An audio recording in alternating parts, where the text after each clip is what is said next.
Outro olhar. Apresentação: Kleber Benvenu.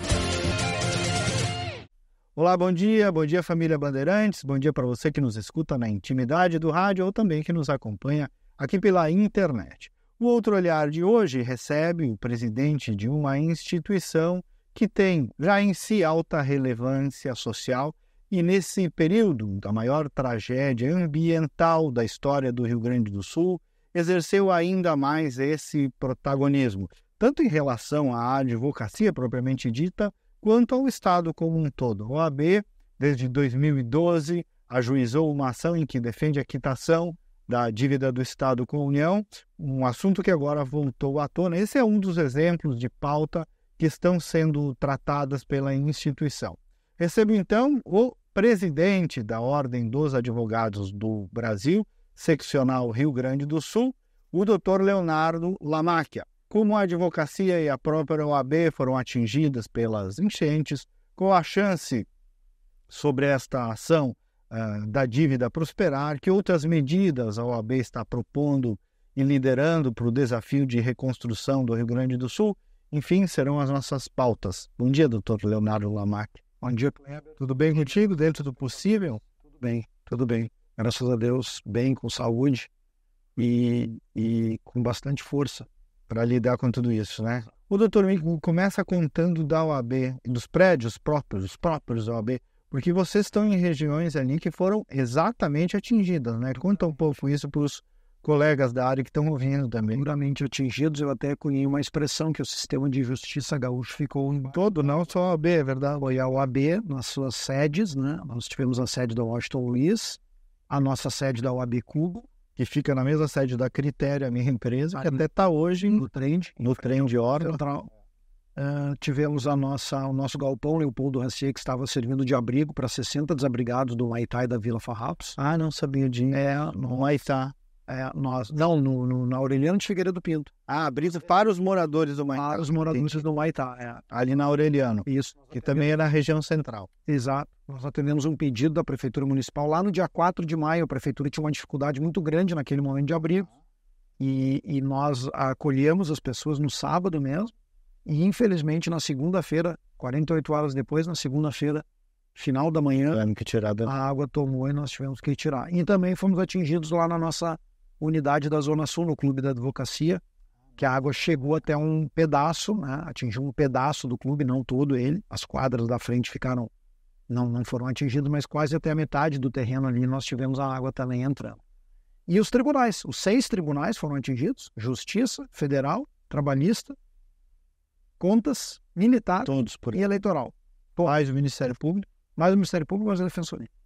Para se ter uma noção do tamanho dessa. Como é que o senhor operou nesse período funcionalmente? Óbvio, vi que o senhor foi lá para a URGS, como é que foi essa arquitetura aí? Ontem um colega me encontrou, um advogado me encontrou e disse assim: presidente, eu te vi aqui no dia 6, olhando para o prédio, no início, ali pelo final da tarde, já eram umas 17 horas, um ar assim de não sei o que eu vou fazer. E era exatamente essa a minha sensação naquele dia. Não tinha como saber. Quando a água estava chegando na Washington. O que eu vou fazer? Nós precisamos de uma sede. Por N razões. Pertencimento, para receber as pessoas, para receber doações. E aí, eu fui o último a sair do prédio. Eu não queria acreditar que a água chegaria no prédio. 8h30 da noite, a água chegou na calçada. Já quase batendo ali na nossa escada. E aí eu saí do prédio, não precisei ser resgatado, saí de carro, mas já com água na calçada. E tive a ideia de ligar para a professora Cláudia Lima Marques, diretora da Faculdade de Direito da URGS. Articulei com ela o uso da sede e na terça de manhã chegamos lá, Kleber. A sede da Faculdade de Direito da URGS. Perfeito. Na centenária Faculdade de Direito da URGS. Chegamos lá sem luz, sem internet e sem banheiro. Porque lá também estava assim. Evidentemente. E aí, quando eu me lembro que quando nós chegamos lá, nós chegamos com 15 funcionários. A Ordem opera, a sua operação normal da OAB é num prédio de 14 andares, imagina, com aproximadamente 250 funcionários. Nós chegamos na URGS num espaço de 230 metros quadrados, com 15 funcionários, sendo 5 deles os motoristas das vans, que iriam nos ajudar na locomoção, no trabalho de distribuição de mantimentos. E aí o pessoal me olhou e disse: não tem como ficar aqui. eu disse, era um dia quente, de sol, o dia 7 de maio. Eu disse, vamos iniciar aqui fora no estacionamento. Tiramos as mesas e as cadeiras, montamos embaixo de uma árvore, usando 4G, que tinha ali um sinal precário, e começamos a... Quando o senhor fala, a nossa produção vai colocar imagens, tem fotos disso, para quem nos acompanha pela internet, para olhar essa operação, porque, doutora, também, nessas horas de superação, se faz história. E vocês estão escrevendo uma parte da história exótica, digamos assim, desafiadora, mas é uma parte da história da Lavênia. Em 92 anos de história, a Ordem nunca tinha saído da sua sede. Nunca tinha ficado sem a possibilidade de usar. Mais tem um pátio da Faculdade de Direito. E aí, às 8 da noite deste mesmo dia, na terça-feira, né, nós conseguimos, então, botar a funcionar um gerador a diesel, uma antena Starlink e recebemos 2 banheiros químicos que colocamos. Químicos, começou pelos químicos. Exato. E aí começamos a operar, então, de dentro da sede da URGS, e lá ficamos 25 dias trabalhando com... Aí ampliamos para 2 antenas Starlink depois, com esse gerador. Lá nos recebemos presidentes de tribunais, fizemos reuniões online com Brasília. E eu digo assim, foi uma experiência interessante, porque as demandas eram extremamente distintas, diferentes, convencional e diversas, né? Pois é, nós botamos um telefone de acolhimento no ar, porque nós precisávamos de alguma forma dizer para a advocacia também, qualquer demanda nos ligue, para nós vermos de que maneira podemos atender. Foram até agora 3.000 ligações nesse telefone de acolhimento. Ele segue sendo utilizado. O telefone de acolhimento segue no ar 24 horas desde o dia 1º de maio. 3.000 ligações. Desde colegas que nos pediam para levar água ou comida, porque estavam ilhados num apartamento, não podiam descer, porque a água já tinha atingido o seu prédio, até reuniões que eu fiz com o presidente do Supremo para cuidar da suspensão dos prazos em todo o Brasil, que foi uma medida inédita. Nunca na história do judiciário brasileiro tinha havido uma decisão do Supremo Tribunal Federal e do Conselho Nacional de Justiça determinando a suspensão dos prazos para advogados inscritos no Estado da Federação em todo o Brasil, e nós conseguimos. Nosso pedido foi... Eu queria perguntar como impactou na atividade da advocacia. Tu está começando a me responder, por exemplo, prazos. Muito. Né? Os prazos ficaram suspensos 30 dias. E aí o que aconteceu? Nas primeiras 2 semanas, isso fez todo sentido como um todo. Porque mesmo áreas não atingidas, colegas da fronteira oeste, das missões, que não foram atingidos, compreenderam a necessidade da suspensão de prazos. Não havia, em meio àquele caos, nenhuma condição de exercer a advocacia, os fóruns, né, funcionarem. Mas a partir aí de 15, 20 dias de suspensão dos prazos, esses colegas também começaram a ficar angustiados, porque nas suas regiões a vida estava normal e a atividade da advocacia estava suspensa, os prazos estavam suspensos. Mas houve muita solidariedade. Eu quero até agradecer publicamente aqui todos os advogados e advogados do Estado que deram uma demonstração de solidariedade. Então, houve essa suspensão dos 30 dias de prazo. Isso impactou diretamente na nossa atividade. Alguns efetivamente não podiam advogar, outros foram impactados indiretamente porque os processos pararam, um alvará que deveria sair acabou demorando um pouco mais para sair. Então, houve um impacto, sim. E certamente, doutor, na atividade econômica dos advogados de menor movimento, digamos, sem dúvida. Foram os mais impactados, como sempre, os que mais precisam foram os que mais sofreram. E por isso que nós agimos muito rapidamente, em paralelo com os prazos, em meio àquele caos. E esse era outro desafio, Kleber. Em meio àquela situação caótica. Nós na URGS, recebendo muitas demandas e até pedidos de salvamento.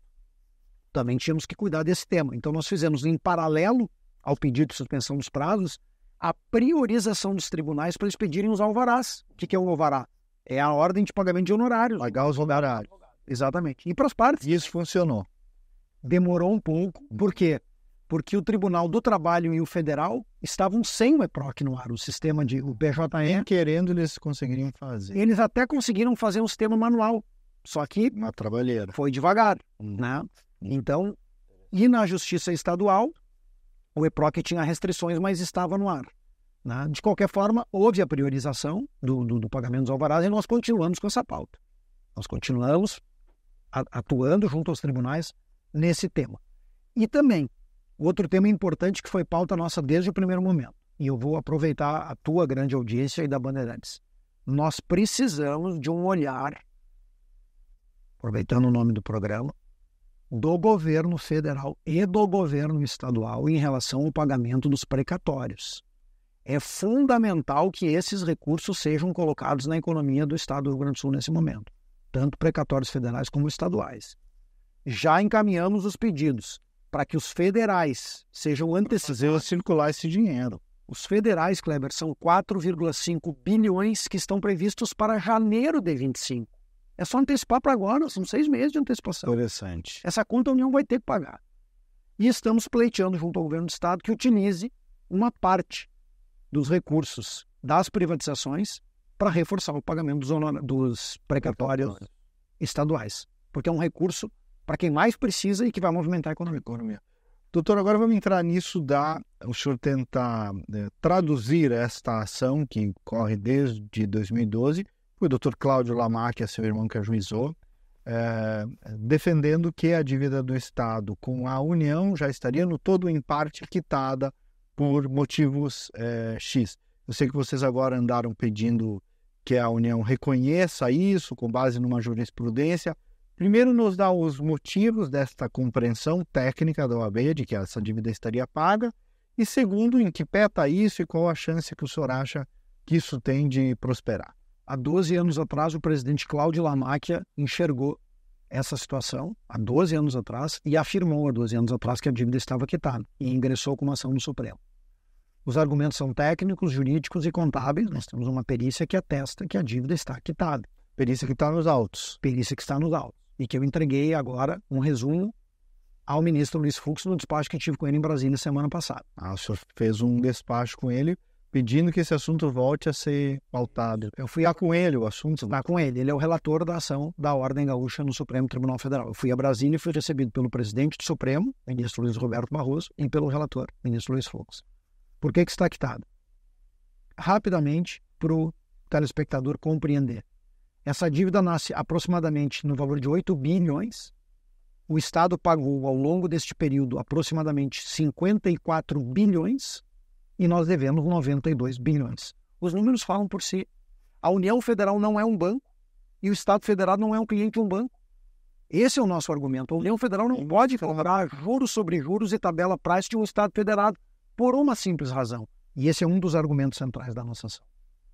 O pacto federativo, a federação tem como princípio a solidariedade. Então não é função da União Federal em relação ao Estado federado cobrar a quantidade de juros que este contrato está a exigir. Qual é o perigo do precedente de, ao reconhecer isto na ação do Rio Grande do Sul, todos os estados, e aí que eu vi o ministro Haddad, por exemplo, falar de suscitar uma espécie de risco fiscal ou desequilíbrio fiscal para o país? Pois é, o ministro Haddad me usou esse argumento. Eu falei com ele e com o presidente Lula na visita dos dois aqui em São Leopoldo há 2 semanas atrás. E eu disse para ele, mas por que não houve esse risco quando vocês aderiram ao pedido da OAB na ação que questionava as emendas constitucionais que limitavam o pagamento dos precatórios federais?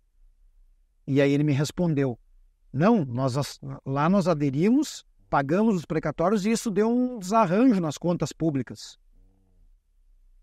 Bom, mas está ali o precedente que foi invocado por nós agora. Quer dizer, se usasse o precedente, não ficaria restrito ao caso do Rio Grande do Sul? E esse é o nosso outro argumento. Não abre um precedente para os outros estados por 2 razões. Só 2 estados da federação têm ações questionando a dívida. Nós e o Rio de Janeiro. E destes 2, só um sofreu a maior catástrofe climática da história do Brasil, que somos nós. Então nós entendemos que a União tem os elementos técnicos, jurídicos, contábeis e políticos. Porque, de fato, né, doutor Lamar, que até comentei sobre isso mais de uma vez na Band, fui secretário de Estado, lidei com esse assunto durante um tempo também na Casa Civil. O governador Sartori foi quem entrou com a ação do Estado, né? Isto, naquela época, juizamos e conseguimos eliminar para parar de respirar um fôlego. Porque é isso, né? Uma faca na garganta do Rio Grande do Sul, esse valor, né? 90 milhões seria um jeito efetivo, nem é de mandar dinheiro, mas é de deixar de sair dinheiro daqui em relação à União. Né? Exato. Está se falando muito dessa suspensão por 36 meses. É um avanço? Evidentemente que sim. É um avanço porque os 400 milhões por mês deixam de ser pagos e podem ser aplicados na reconstrução do Estado. Mas na nossa avaliação, frente aos argumentos técnicos jurídicos que temos na ação, é muito pouco essa suspensão. Porque a suspensão sequer vai ser dada a quitação e ainda vai incidir correção monetária Certo. desse valor dos 36 meses. Toca para frente. Exato. Então, nós entendemos que a União Federal tem a oportunidade de corrigir uma injustiça histórica com o Estado do Rio Grande do Sul, que é esta dívida que já está E quitada. o que o senhor sentiu com os ministros, doutor Lamach? Olha, eu senti, por parte do governo federal, essa preocupação, essa dificuldade, essa preocupação no tema da dívida. Falam de outros estados, falam do limite de gastos, mas tem que ser encontrada uma solução, né? E também é importante pontuar aqui, Kleber, só na minha gestão, 2022 a 2024, nós fizemos em 2022 uma audiência pública e cobramos à época do governo Bolsonaro que fizesse esse mesmo reconhecimento. Não é uma questão... Então, não tem nada de uma cobrança agora aí em relação ao atual governo E federal. tem muita gente aderindo ao lado da OAB no polo ativo dessa ação, amigos curios. 41 entidades já aderiram. Gaúchas. E outras entidades estão aderindo. E eu acho, sinceramente, né, eu até me surpreendo vendo assim uma que outra manifestação, até de jornalistas questionando esse movimento, né? Nós temos uma ação com critérios jurídicos, técnicos, Desde 2012. contábeis desde 2000. Se tem uma coisa que não é oportunismo, é essa. Exato, com a credibilidade da ordem, essa é uma ferramenta que nós estamos colocando à disposição do Estado. Todos os gaúchos deveriam estar abraçados a esse nosso pleito de extinção da dívida. É um momento oportuno para a União Federal reconhecer esta injustiça histórica. Eu até já não me surpreendo mais de nada, nem com os colegas que estejam batendo nisso, porque, enfim, a gente tem visto muita coisa diferente. Agora, doutor, me conta, o senhor também reuniu uma série de entidades da sociedade civil, lideranças, para uma organização plural das pautas do Rio Grande do Sul, as prementes e as de futuro, né, para organizar um pouco até o sistema de colaboração e tal. Como é que o senhor está vendo isso e como é que a OAB tem contribuído nessa dinâmica de reconstrução do Estado? Foi um grande evento da sociedade civil. Nós oportunizamos que esse encontro fosse realizado na nossa sede da Ordem, na segunda-feira à noite. Foram quase uma centena de entidades representativas da sociedade civil e teve um gesto muito simbólico. Quando a CUT e a Fiergs, sentadas lado a lado na mesa de trabalho, Foi muito bacana. se dão as mãos e erguem as mãos. Foi emocionante, Luiz. Foi emocionante. E aquilo gerou uma reunião no dia seguinte lá na sede da Ordem, Isso eu não sabia. entre as federações empresariais e de trabalhadores, e nós estamos fechando um texto comum para a manutenção do emprego das empresas. Então, eu te diria, Kleber, que é um momento, e eu acho que há no ar esse sentimento da sociedade e das instituições de nós estarmos mais do que nunca unidos. Nós temos muitas pautas que nos unem. Eventuais divergências e pautas que não nos unem, ok, vão continuar sendo tocadas pelas respectivas entidades. Mas eu acho que essa ideia de nós todos sentarmos em volta de uma mesa e tudo que puder nos unir para sair desse momento, para andar para frente, nós temos que tentar, e essa vai ser a grande dificuldade de todos nós gaúchos, fazer com que o Rio Grande do Sul retorne ao dia 30 de abril, né? Porque nós andamos, quem sabe, 10 anos para trás nesses 30 dias. Então, a união eu acho que é a palavra do momento. E é momento de aprendermos com nossos irmãos nordestinos politicamente, né? Que certamente numa hora como essa não teriam divergência alguma que superasse a união deles na defesa dos interesses do Estado. Né? Exatamente. Que aqui às vezes a gente tem essa dificuldade. Agora é momento de não ter isso. O governador tem falado e falava, casualmente ele falava nisso antes da tragédia, que nós precisávamos pensar num fundo para o estado do Rio Grande do Sul, que tem estados do Nordeste que têm fundos já constituídos, estados que têm royalties do petróleo, como no caso do Rio de Janeiro, e que para a região sul não tem esse olhar da União Federal, né? Então eu acho que é mais do que oportuno o momento de nós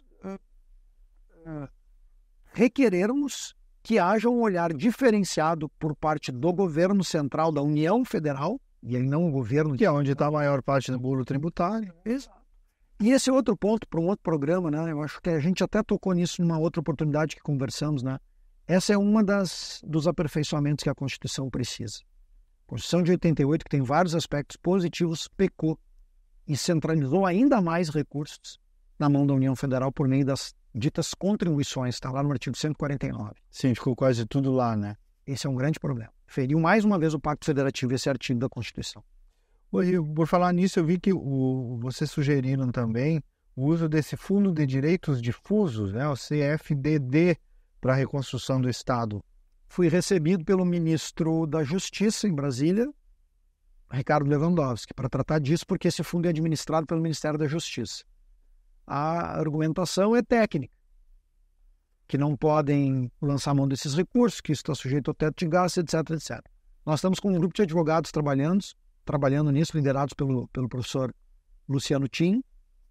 Tem uma ação já que foi produzida por eles, uma ação judicial, para tentarmos buscar, essa ação judicial não é da UAB, desse grupo de advogados liderados pelo Tim, mas a Ordem seguramente irá aderir a essa ação, estamos discutindo isso, porque esse fundo é importantíssimo, são 500 milhões que estão lá depositados e que boa parte desse recurso poderia ser usado na reconstrução de parte do Estado. O doutor Lamacchia, tu és um cara que tem ligação com o agro também, tem alta relação social e comunitária. Olhando assim no todo do Estado, qual tu acha que vai ser de fato a pegada, assim, o nosso maior desafio, por onde é que a gente vai conseguir andar? É infraestrutura, é moradia? Eu queria ter o olhar assim como cidadão do desafio que vem para o Estado na frente.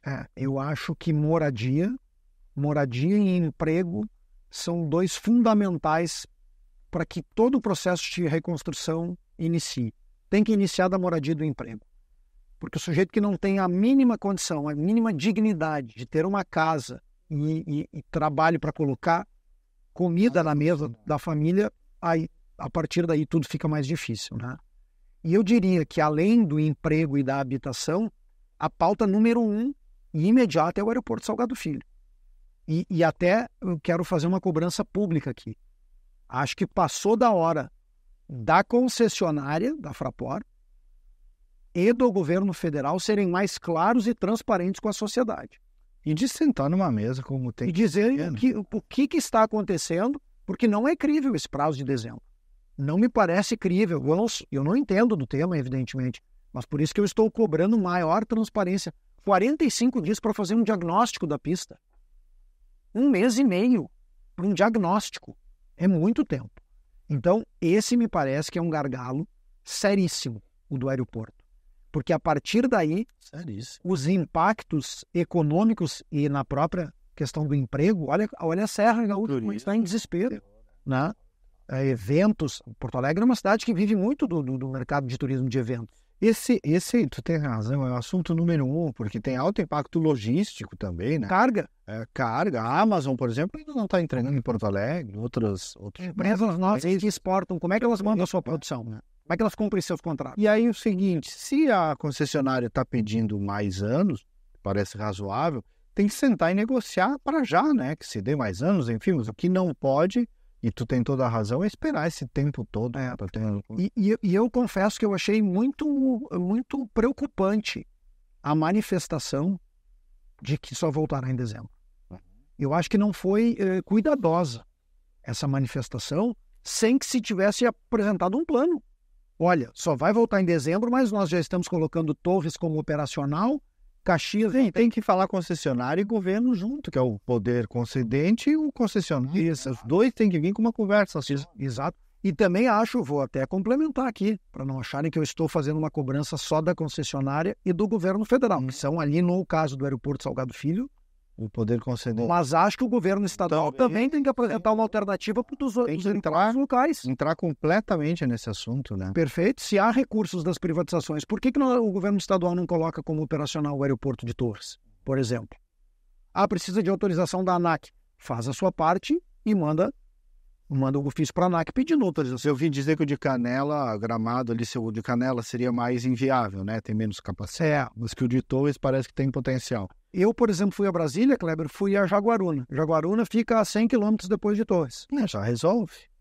Mas todas essas viagens... Guarulhos, e tal, Campinas, enfim, né? Resolve. E tu vê, todas essas viagens realizadas nesse período que foram de Jaguaruna, foi o ICMS que deixou de estar no Rio Grande do Sul a 100 quilômetros antes, em Torres. Eu tomei um café, comi um pão de queijo em Jaguaruna, ICMS lá. O avião abasteceu lá, ICMS lá. Passagem foi tirada por Jaguaruna, ICMS lá. Total. Ô, doutor Leonardo, Eu vi que surgiu aquela noite também uma ideia, até do Dr. Alfonsin teria colocado ali, que é presidente da Caixa de Assinantes dos Advogados, de uma espécie de zona franca. O que é isso? Se tem alguma chance de prosperar, só para a gente entender. Isso. Essa foi uma ideia que chegou na ordem por meio do nosso presidente da Caixa de Assistência, Pedro Alfonsin. Nós começamos a estudar, fizemos um estudo interno dentro da UAB, levamos o tema aos 3 senadores em Brasília, falamos sobre o tema com o senador Paim, Mourão e Irno. E provavelmente já está protocolada, eu posso confirmar isso exatamente, já está protocolada a PEC, a proposta de... então vocês vão tentar fazer andar. Criando uma zona franca nos moldes mais ou menos do que acontece em Manaus, aqui no estado do Rio Grande do Sul. Que seria temporário? Como é que seria isso? Não, seria uma zona franca permanente, a nossa ideia é de uma zona franca permanente para empresas estrangeiras que não operam no estado. E aí tem uma questão de competitividade, isso que está se discutindo agora, para que isso não afete competitividade. Numa região aí de 50 quilômetros, num raio de 50 quilômetros, naquela localidade, poderem se instalar em empresas estrangeiras com algum benefício vinculado isso a uma geração de emprego, né? Um número mínimo de emprego. Então, eu acho que seria uma alternativa, porque dentro daquilo que nós dizíamos da habitação, do emprego, o outro aspecto que eu acho que também vai ser decisivo para a recuperação do Estado é a nossa condição do agronegócio, que representa 40% do nosso PIB. E muitas lavouras e regiões foram dizimadas, as terras. Uhum. Nós vimos relatos na imprensa de lavouras onde tu tinha lama, 30, 40 centímetros de lama, todo aquele solo vai ter que ser refeito, e outros onde o solo foi varrido pela enxurrada. Então, o tema do agronegócio, pela representatividade que tem, nós já vimos com 2 safras com seca, agora tivemos a enchente, eu acho que é um outro ponto também. Então, nós termos uma alternativa para agregar o nosso PIB fora dessa questão do agro, que está sujeita às questões climáticas, seria importante, por isso, a nossa ideia da Zona Franca. O sistema judiciário voltou a funcionar completamente? Como é que foi isso? Voltou a funcionar, os sistemas de processo eletrônico voltaram a funcionar, os tribunais estão funcionando, nós estamos trabalhando ontem mesmo. Eu tive uma reunião no Tribunal Regional do Trabalho e no Tribunal de Justiça para afinar algumas coisas, porque muitas advogados, partes e testemunhas têm dificuldade de deslocamento ainda, né? Então, as audiências presenciais, nós estamos trabalhando nesse tema, então, alguns ajustes finos no processo de retomada. Doutor Leonardo Lamaque, presidente da OAB do Rio Grande do Sul, para fechar. Eu vi o tempo inteiro a instituição, muito sinceramente, tentando contribuir diretamente com o seu público assistido, que é o advogado, a advocacia, a atividade da advocacia, e ao mesmo tempo tendo um olhar social gigante, porque também não adianta cuidar só do seu jardim se o resto está todo estragado, né? Imagino que também na tua experiência de vida, isso deve ter sido e vai ser algo inesquecível, né? Jamais deve ter imaginado ter que passar por isso, levar o OAB lá para o pátio da URGS e tudo mais, o que tu deves ter visto nesses dias. Foi emocionante, em todos os aspectos, com emoções das mais diversas, né? Tristeza, dor, superação, solidariedade, foram sentimentos e emoções de todas as naturezas que nós tínhamos várias vezes por dia, né? Mas realmente foi uma experiência riquíssima. Se eu já enxergava a presidência da Ordem como uma grande experiência de vida que eu estava tendo e de aprendizado, nesses 2 anos e meio de gestão praticamente, esses 30 dias foram assim, acho que quase que uma gestão inteira. E como tu falou, Kleber, com um olhar muito cuidadoso para a advocacia, nós lançamos um programa de acolhimento. Esse telefone de acolhimento, ele captou toda a demanda e a partir da demanda captada no telefone de acolhimento, nós estruturamos um programa de acolhimento, que já está na sua 2ª fase. Então, nós lançamos esse programa de acolhimento, inclusive prevendo um auxílio imediato, um auxílio extraordinário imediato financeiro para aquelas advogadas e advogados diretamente atingidos pelas enchentes. E agora nós estamos lançando a 2ª fase, uma parceria com o SEBRAE, recursos a fundo perdido para a reconstrução dos escritórios. Doutor Leonardo, obrigado. Vamos em frente, né? Vamos em frente e eu tenho certeza que com a resiliência e a força do povo gaúcho nós vamos conseguir vencer, superar esse momento. Verdade. Nós voltamos no próximo sábado com mais uma edição. Até lá, bom dia, bom final de semana.